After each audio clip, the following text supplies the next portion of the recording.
Hello and very big welcome to Rehan's biology. मैं हूं रेहान खान। स्वागत है आप सबका। बीएससी सेकेंड ईयर के बॉटनी फर्स्ट पेपर में जो डाइकॉट और मोनोकॉट फैमिलीज़ प्रिस्क्राइब की गई हैं सिलेबस में, उसके बारे में कई फैमिलीज़ के बारे में हम डिस्कशन कर चुके हैं। आज इस वीडियो में आपके लिए हम फैमिली सोलेनेसी लेकर आए हैं, जिसके बारे में हम डिस्कशन करेंगे।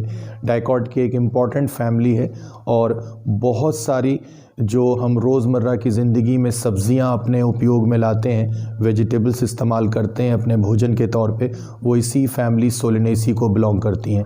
तो आइए शुरू करते हैं। फैमिली सोलेनेसी, और जिसको आमतौर पर पोटैटो फैमिली कहते हैं, पोटैटो इसी फैमिली में शामिल है। सोलेनम ट्यूबिरोसम के नाम से हम बॉटनी में जानते हैं उसको। तो फैमिली सोलेनेसी डाइकॉट की एक फैमिली है। बेंथम उकर के क्लासिफिकेशन सिस्टम के अकॉर्डिंग, जो बेंथम उकर ने इस फैमिली का प्लेसमेंट किया है, तो क्लास डाइकॉटिलिडन्स, सब क्लास गैमोपेटैली, सीरीज बाइकार्पिलेटी और ऑर्डर पॉलीमोनियल्स।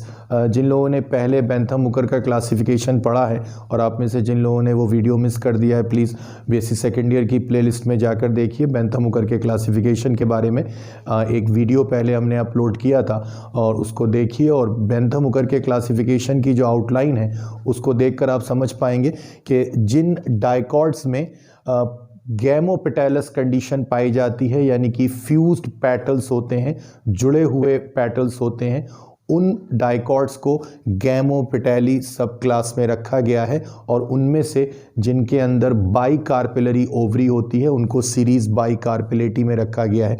ये याद रखिएगा, ये सिस्टमेटिक पोजीशन जो है सोलेनेसी की वो बेंथम उकर के अनुसार है। हचिंसन ने अपने क्लासिफिकेशन में फैमिली सोलेनेसी को ऑर्डर सोलेनेल्स में रखा है। तो क्लासिफिकेशन के प्लेसमेंट में ये वेरिएशन है, लेकिन चूंकि इंडिया में ज़्यादातर हम लोग बेंथम उकर के क्लासिफिकेशन को फॉलो करते हैं, तो उनके अकॉर्डिंग इसका ऑर्डर जो है वो पॉलीमोनियल्स है। डिस्ट्रीब्यूशन की बात करते हैं तो फैमिली की जो स्पीशीज़ स्ट्रेंथ है उसमें सोलेनेसी में 90 जेनरा और 2200 स्पीशीज़, पूरे विश्व में फैमिली सोलेनेसी की 90 जेनरा और लगभग 2200 स्पीशीज़ पाई जाती हैं। कुछ वैज्ञानिकों के अनुसार ये नंबर लगभग 2000 के आसपास है। 2200 स्पीशीज़ का नंबर अधिकतर वैज्ञानिक सही मानते हैं, तो फिलहाल हम भी उसी को फॉलो कर रहे हैं। तो 90 जेनरा और 2200 स्पीशीज़ फैमिली सोलेनेसी में पाई जाती हैं। भारत में इस फैमिली की 21 जेनरा और 70 स्पीशीज़, 21 जेनरा और 70 स्पीशीज़ जो हैं इस फैमिली की, वो भारत में रिप्रेजेंटेड है। और उनमें से काफ़ी सारी जो वेजिटेबल्स के रूप में उगाई जाती हैं वो स्पीशीज़ शामिल हैं। ज्योग्राफिकल डिस्ट्रीब्यूशन देखते हैं इस फैमिली के मेंबर्स का। World wide distribution, central and north America, Australia, पूरे विश्व में लगभग समान रूप से फैमिली सोलेनेसी के सदस्य पाए जाते हैं, लेकिन अधिकतर और सामान्य रूप से जो इस फैमिली का सेंट्रल डिस्ट्रीब्यूशन है वो अमेरिका में, नॉर्थ अमेरिका और सेंट्रल अमेरिका में एक बहुत बड़ा एरिया है जहाँ पर फैमिली सोलेनेसी के सदस्य बहुत ज़्यादा पाए जाते हैं। ऑस्ट्रेलिया एक दूसरा इसका डाइवर्सिटी सेंटर माना जाता है जहाँ पर फैमिली सोलेनेसी के सदस्यों की संख्या काफ़ी ज़्यादा है। अगर क्लाइमेटिक कंडीशंस की बात करें तो इसके सदस्य नॉर्मली ट्रॉपिकल और सब ट्रॉपिकल एरियाज़ में काफ़ी ज़्यादा पाए जाते हैं, लेकिन टेम्परेट एरियाज़ में, टेम्परेट रीजन्स में भी फैमिली सोलेनेसी के मेंबर्स काफ़ी हैं। एंटार्क्टिका को छोड़कर लगभग पूरे विश्व में हर तरह की क्लाइमेटिक कंडीशंस में आपको फैमिली सोलेनेसी के सदस्य देखने को मिलेंगे। जो हैबिट एंड हैबिटेट है इस फैमिली के मेंबर्स की, तो उनकी हैबिट में मोस्टली एनुअल हर्ब और पेरिनियल श्रब्स, स्मॉल ट्रीज़ की संख्या नॉर्मली कम है फैमिली सोलेनेसी में। अधिकतर सदस्य हर्ब्स या श्रब्स के रूप में पाए जाते हैं, जिनमें से एनुअल हर्ब्स ज़्यादा हैं और जो श्रब्स हैं कुछ स्पीशीज़ हैं, जैसे विथैनिया सोमिनिफेरा है, एक श्रब प्लांट है। बाकी सेस्ट्रम, ये भी एक हर्बेशियस प्लांट है बड़े साइज़ का। तो हर्ब्स ज़्यादा हैं, श्रब्स भी काफ़ी हैं, लेकिन ट्रीज़ बहुत कम हैं और जो हैं वो मध्यम आकार के होते हैं। इसके बाद हम बात करते हैं वेजिटेटिव कैरेक्टर्स की। तो फैमिली सोलेनेसी के सदस्यों में जो वेजिटेटिव कैरेक्टर्स पाए जाते हैं, पहले हम रूट की बात करते हैं, रूट सिस्टम को डिस्क्राइब करेंगे। तो रूट में mostly branched tap roots non green. एक नॉर्मल कैरेक्टर है जो डाइकॉट्स में पाया जाता है सामान्य रूप से कि जो रूट्स हैं वो टैप रूट्स हैं और ब्रांच्ड हैं, नॉन ग्रीन है, वेल डेवलप्ड है। एडवेंटिशियस रूट्स के एग्जाम्पल बहुत ज़्यादा सोलेनेसी में नहीं है। स्टेम में एरियल, इरेक्ट, ब्रांच्ड, हर्बेशियस और वुडी, सिलेंड्रिकल, सॉलिड, हेयरी और ग्लैब्रस। नॉर्मल कैरेक्टर हैं सारे, हम पिछली कई फैमिलीज़ में इन टर्म्स को डिस्क्राइब कर चुके हैं। उम्मीद है कि आपको इनके बारे में पता होगा। कुछ टर्म यहाँ नई हो सकती हैं, शायद आपको ग्लैब्रस टर्म नई लगेगी। तो अगर किसी स्टेम की सरफेस पर एपिडर्मल हेयर्स पाए जाते हैं, एक कोशिकीय रोम, तो उसकी सरफेस हमें हेयरी दिखाई देती है। तो ऐसे जो स्टेम हैं उनको हम हेयरी सरफेस वाले या हेयरी कहेंगे। और जिनकी सरफेस पर हेयर्स नहीं होंगे और उनकी सरफेस बिल्कुल स्मूथ दिखाई देगी तो उनकी सरफेस को हम ग्लैब्रस कहेंगे। तो याद रखिएगा, स्मूथ सरफेस के लिए एक सिनोनिम है ग्लैब्रस। तो या तो हेयरी सरफेस होगी सोलेनेसी के मेंबर्स में स्टेम की, या फिर ग्लैब्रस होगी। इसके अलावा बाकी सारी नॉर्मल कॉमन टर्म्स हैं जो आप पहले भी इस्तेमाल कर चुके हैं। एक अच्छा पॉइंट है आपके लिए, याद रखिएगा, आपकी नॉलेज के पर्पज़ से भी और ऑब्जेक्टिव क्वेश्चन के पर्पज़ से भी। इन सोलेनम ट्यूबिरोसम और पोटैटो स्टेम ट्यूबर प्रेजेंट। जो आलू हम इस्तेमाल करते हैं अपने आम जीवन में सब्जी के तौर पे, वो इसी फैमिली सोलेनेसी का सदस्य है। और उसमें जो हम आलू इस्तेमाल करते हैं वो एक्चुअली एक तरह के स्टेम ट्यूबर हैं। वो उनके स्टेम का मॉडिफिकेशन है जो ज़मीन के नीचे स्टेम का पार्ट पहुंच जाता है और मॉडिफाई हो जाता है, बहुत सारा स्टार्च अपने अंदर स्टोर करके फूड मटेरियल के रूप में वो ट्यूबर में कन्वर्ट हो जाता है। तो वही स्टेम ट्यूबर हम पोटैटो ट्यूबर या आलू के रूप में इस्तेमाल करते हैं। सोलेनम ट्यूबिरोसम उसका बॉटनिकल नेम है, याद रखिएगा। सबसे बड़ी जीनस है फैमिली सोलेनेसी की सोलेनम, जिसकी करीब 1500 से ज़्यादा स्पीशीज़ जो है वो पाई जाती हैं। उनमें से एक स्पीशीज़ जो है ट्यूबिरोसम भी है। तो पोटैटो में यानी कि सोलेनम ट्यूबिरोसम में मॉडिफाइड अंडरग्राउंड ट्यूबर स्टेम या स्टेम ट्यूबर जो है वो पाया जाता है। इसके बाद लीव्स की बात करते हैं वेजिटेटिव कैरेक्टर्स में। कॉलाइन एंड रैमल, ऑलरेडी आपको पता है, जो मुख्य तने से पत्तियां निकलेंगी कॉलाइन, जो शाखाओं से विकसित होंगी रैमल। अल्टरनेट और अपोजिट, ये भी कॉमन कंडीशंस हैं कि या तो अल्टरनेट लीव्स होंगी या फिर अपोजिट होंगी।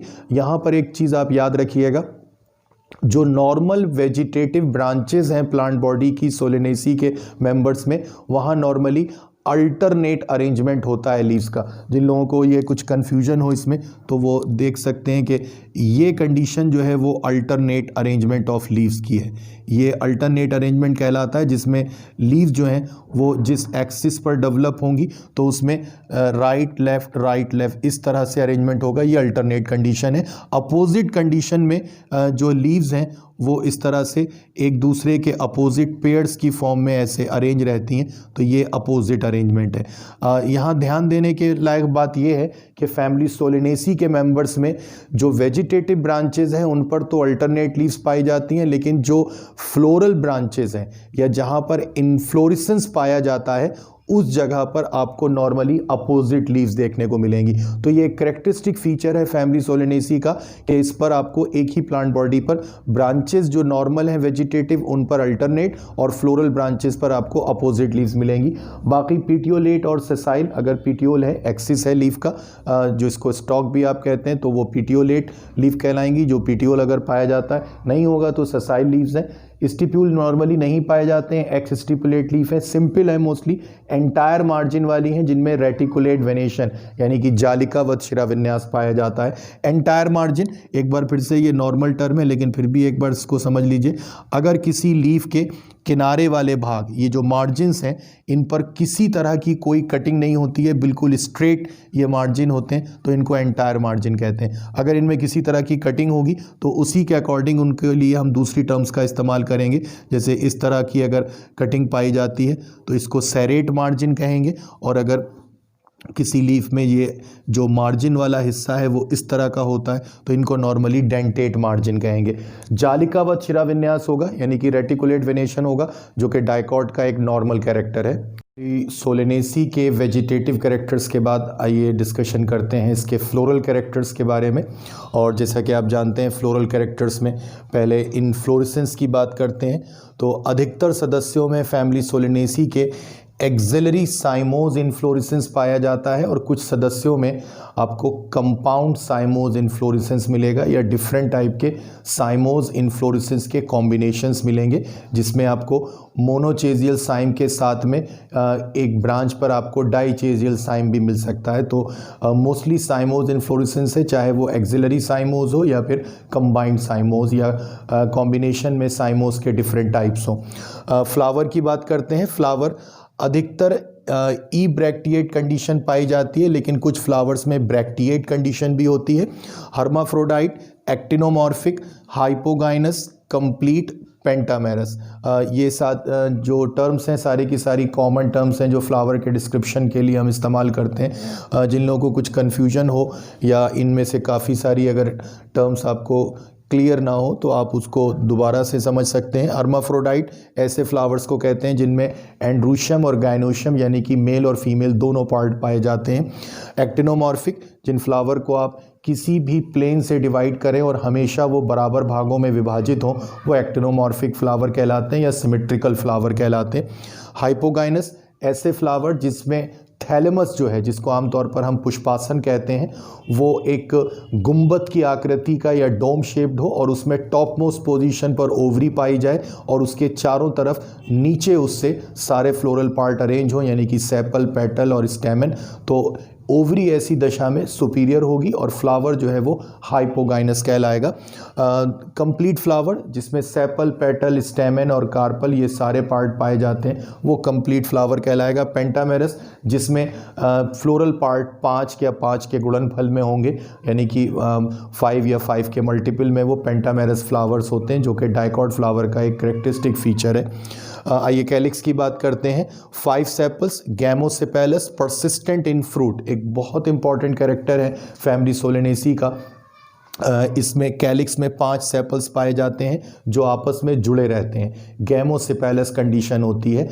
और सबसे इंपॉर्टेंट कैरेक्टर ये है परसिस्टेंट इन फ्रूट। नॉर्मली ये होता है फ्लावर्स में कि जब फर्टिलाइजेशन होता है, पॉलन ट्यूब ग्रो करके ओव्यूल के भीतर प्रवेश करती है और फर्टिलाइजेशन हो जाता है और फ्रूट फॉर्मेशन स्टार्ट होता है, तो उससे पहले पेटल्स वाले भाग अलग होने लगते हैं और उसके तुरंत बाद सेपल वाले भाग भी अलग हो जाते हैं फ्लावर्स के।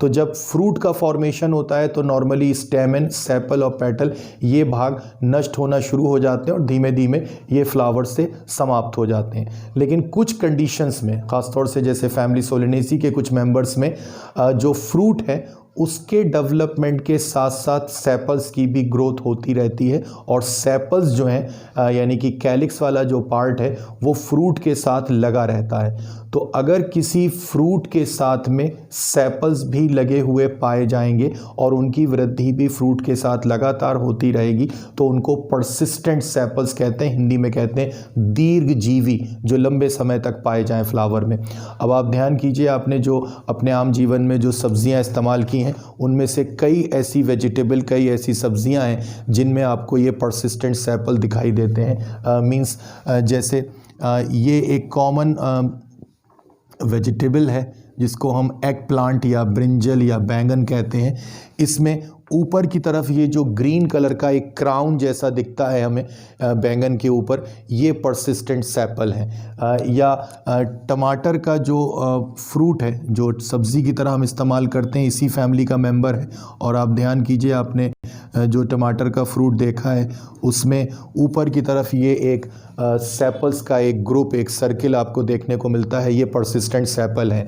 इसी फैमिली की एक सदस्य है ग्रीन चिलीज़, हरी मिर्च, और उसके ऊपर भी आपको ऐसी एक कैप जैसी मिलती है देखने के लिए, ये भी परसिस्टेंट सेपल है। एक बहुत अच्छा एक इम्पॉर्टेंट फ्रूट इसमें शामिल है रास्पबेरी, या जिसको रसभरी भी कहते हैं। उसमें फ्रूट से बहुत ज़्यादा तेज़ी से ग्रोथ जो है वो परसिस्टेंट सेपल की होती है और परसिस्टेंट सेपल उसको चारों तरफ से घेर लेते हैं। अगर आपने ये फ्रूट देखा है तो ध्यान कीजिए, एक ब्राउन पेपर के जैसी टेक्सचर वाली आपको कवरिंग दिखाई देती है बलून के जैसी, गुब्बारे के समान, फ्रूट के चारों तरफ रसभरी फ्रूट के, और वो उसकी ओवरग्रोन सेपल्स हैं जिन्होंने फ्रूट को पूरी तरह से कवर कर लिया है। फाइसेलिस पेरुवियाना स्पीशीज़ है, एक फाइसेलिस मैक्सिमा भी इसकी स्पीशीज़ पाई जाती है। दोनों में आपको इसी तरह की ओवरग्रोन सेपल की कंडीशन मिलेगी जो फ्रूट्स को कवर किए हुए हैं। तो परसिस्टेंट सेपल्स का होना एक इम्पॉर्टेंट फीचर है फैमिली सोलेनेसी का, एक की फैक्टर है उसके लिए जो आपको आइडेंटिफिकेशन में हेल्प करता है। इसके बाद आइए करोला की बात करते हैं। 5 petals, gamopetalous, tubular, funnel shaped. Gamopetalous condition है, 5 पेटल्स हैं, आपस में जुड़े रहेंगे और वो पांचों मिलकर या तो ट्यूब के जैसा स्ट्रक्चर बनाएंगे तो ट्यूबुलर करोला कहलाएगा, और या फिर वो फनल शेप्ड कीप की आकृति वाला कीप नुमा जो है वो करोला बनाते हैं। तो ये दोनों कंडीशन जो है कॉमन है फैमिली सोलेनेसी के मेंबर्स में। एंड्रूशम की बात करते हैं। एंड्रूशम में 5 स्टेमेंस हैं, पॉलीएंड्रस हैं यानी कि फ्री स्टेमन है, आपस में जुड़े नहीं है, लेकिन इपीपेटैलस कंडीशन है यानी कि वो पेटल्स के साथ जुड़े हुए हैं। डाइथीकस एंथर है जो नॉर्मल अधिकतर स्टेमन के अंदर होता है, इंट्रोस कंडीशन है। गाइनोशियम की बात करते हैं। Bicarpellary syncarpous superior, oblique ovary, bilocular, swollen placenta, white shiny ovules, axile placentation. ये बहुत इंपॉर्टेंट कैरेक्टर है फैमिली सोलेनेसी के लिए। कई सारे लोगों ने जो फैमिलीज़ का डिस्क्रिप्शन किया है या आपको बेंथम हुकर के क्लासिफिकेशन के बारे में बताया है, तो शायद वहाँ पर आपको बताया होगा कि बेंथम हुकर ने अपने क्लासिफिकेशन में फैमिलीज़ के साथ में कुछ कीज़ दी थी। कुछ लोग इसको गलत तरह से डिस्क्राइब करते हैं। कीज़ का क्या मीनिंग है? कीज़ का मीनिंग है वो डिस्टिंग्विशिंग कैरेक्टर्स, वो डिमार्केटिंग कैरेक्टर्स किसी भी फैमिली के, जिसके आधार पर आप उस फैमिली के मेंबर्स को पहचान सकें। तो ऐसे 4-5 कैरेक्टर हर फैमिली में होते हैं जिनके बेसिस पर आप उस पर्टिकुलर फैमिली के मेंबर्स को पहचान सकते हैं। सोलेनेसी में भी ऐसे कई कैरेक्टर्स हैं जिसके बेस पर आप इस फैमिली के मेंबर्स को तुरंत पहचान सकते हैं, तो वो उसके लिए कीज़ का काम करते हैं। तो फैमिली सोलेनेसी की अगर हम कीज़ की बात करें तो एक फैमिली सोलेनेसी के लिए की तो ये है, परसिस्टेंट सेपल्स इन फ्रूट्स, जैसा आपको सामने दिख रहा है। एक इम्पॉर्टेंट फैक्टर या एक इम्पॉर्टेंट की और है, वो गाइनोशियम में है। बाइकार्पेलरी सिंकार्पस ओवरी है, नॉर्मल कैरेक्टर है, 2 कार्पल से मिलकर बनी है, सिंकार्पस है, आपस में कार्पल जुड़े हुए हैं। सुपीरियर है, फैमिली जो थैलेमस है वो डोम शेप्ड है, हाइपोगाइनस फ्लावर था, तो उस थैलेमस में सबसे टॉप मोस्ट पोजीशन पर ओवरी है, डेफिनेटली वो सबसे ऊपर होने की वजह से सुपीरियर कहलाएगी। लेकिन यहाँ से जो कैरेक्टर आपको बताया जा रहा है, oblique ovary, bilocular, swollen placenta, white shiny ovule, तो यहाँ पर ओवरी जो है वो ऑब्लिक है, तिरछी ओवरी है। अगर हम ट्रांसफर सेक्शन काटने की कोशिश करें फैमिली सोलेनेसी के किसी मेंबर का, तो आप पाएंगे कि उसमें ओवरी जो है वो तिरछी होने की वजह से जब हम फ्लोरल डायग्राम में दिखाते हैं ओवरी को, तो वो ओवरी कुछ इस तरह की दिखती है। ये बाइकार्पेलरी और बाइलॉक्यूलर ओवरी है, और जो सबसे इंपॉर्टेंट कैरेक्टर वो ये वाला है, swollen placenta, highly swollen placenta. ये प्लेसेंटा वाला पार्ट है, बहुत ज़्यादा फूला हुआ। नॉर्मली इतना फूला हुआ प्लेसेंटा नॉर्मली किसी ओवरी में नहीं पाया जाता, लेकिन सोलेनेसी फैमिली के मेंबर्स का ये कैरेक्टरिस्टिक फीचर है कि उनके अंदर स्वेलन प्लेसेंटा होता है और इसके ऊपर सफ़ेद और बहुत चमकीले ओव्यूल्स भी अरेंज रहते हैं। तो white shiny ovules, highly swollen placenta, oblique ovary, ये कैरेक्टरिस्टिक फीचर हैं। तो आप याद भी रखिएगा इस बात को कि जब आप फ्लोरल डायग्राम बनाएंगे तो उसमें ओवरी को तिरछा दिखाएंगे, ऑब्लिक दिखाएंगे। ये रोटेशन ड्यूरिंग एम्ब्रियोनिक डेवलपमेंट होता है और ओवरी यहाँ पर तिरछी होती है, ऑब्लिक ओवरी होती है। तो अगर आपसे कहा जाए कि फैमिली सोलेनेसी के लिए कीज़ क्या हैं, तो persistent sepal in fruits, oblique ovary, highly swollen placenta, white shiny ovules और berry fruit with persistent sepals. ये अधिकतर बेरी फ्रूट्स हैं और इनके साथ में परसिस्टेंट सेपल्स लगे हुए हैं। ये one of the few keys हैं फैमिली सोलेनेसी के लिए। ऐसे ही इसके लक्षण हैं जिसके आधार पर आप सोलेनेसी को पहचान सकते हैं। फ्लोरल फार्मूला की बात करते हैं। सिंपलेस्ट फ्लोरल फार्मूला है, ई ब्रैक्टिएट कंडीशन अधिकतर होती है, कभी कभी ब्रैक्टिएट भी हो सकती है।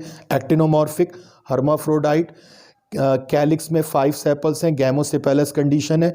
करोला में 5 पेटल्स हैं, गैमोपेटैलस कंडीशन है। एंड्रूशियम में 5 स्टेमेंस हैं और पॉलीएंड्रस कंडीशन है। लेकिन जो स्टेमेंस हैं वो पेटल्स के साथ जुड़े रहते हैं, यानी कि इपीपेटैलस कंडीशन में होते हैं। तो उसके लिए सिंबल होता है कि आप एंड्रूशियम से करोला पर एरो लगाते हैं तो ये दिखाता है कि ये इपीपेटैलस कंडीशन है। गायनोशियम में बाइकार्पेलरी, सिंकार्पस और सुपीरियर ओवरी है। ये सिंपलेस्ट फ्लोरल फार्मूला है फैमिली सोलेनेसी का, जिसको आप बहुत आसानी से देखकर पहचान सकते हैं। इसी के वेजिटेटिव और फ्लोरल कैरेक्टर्स के बाद आइए इसकी इकोनॉमिक इम्पोर्टेंस की बात करते हैं। सबसे ज़्यादा आर्थिक महत्व की फैमिलीज़ में से एक फैमिली है सोलेनेसी, और इसमें जो मुख्य पौधे शामिल हैं जिनका आर्थिक महत्व है उनमें से काफ़ी सारे पौधे हम वेजिटेबल्स के रूप में उपयोग करते हैं।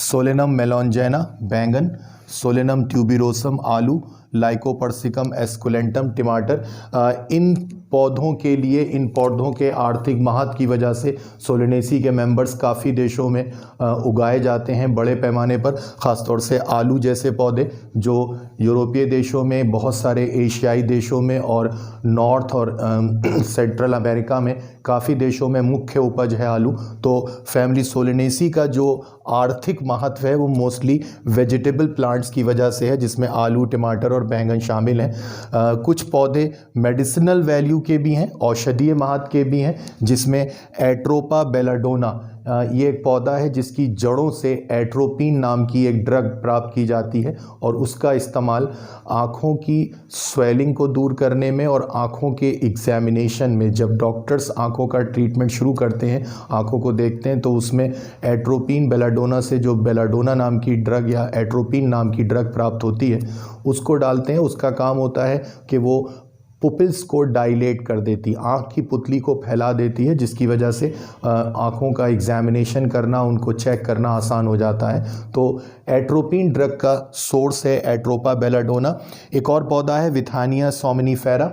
ये पौधा भी बहुत औषधीय महत्व का है और अश्वगंध कहते हैं इसको या अश्वगंधा कहते हैं, और उससे जो ये औषधि प्राप्त होती है अश्वगंधा नाम की, इसका उपयोग ऊर्जा देने वाली टॉनिक के रूप में अक्सर किया जाता है। कुछ पौधे जो हैं वो ऑर्नामेंटल वैल्यू के हैं, सजावटी पौधे हैं, जिसमें पिटूनिया और सेस्ट्रम, इनकी काफ़ी सारी स्पीशीज़ जो है वो बहुत पॉपुलर ऑर्नामेंटल प्लांट्स हैं के रूप में उपयोग की जाती हैं।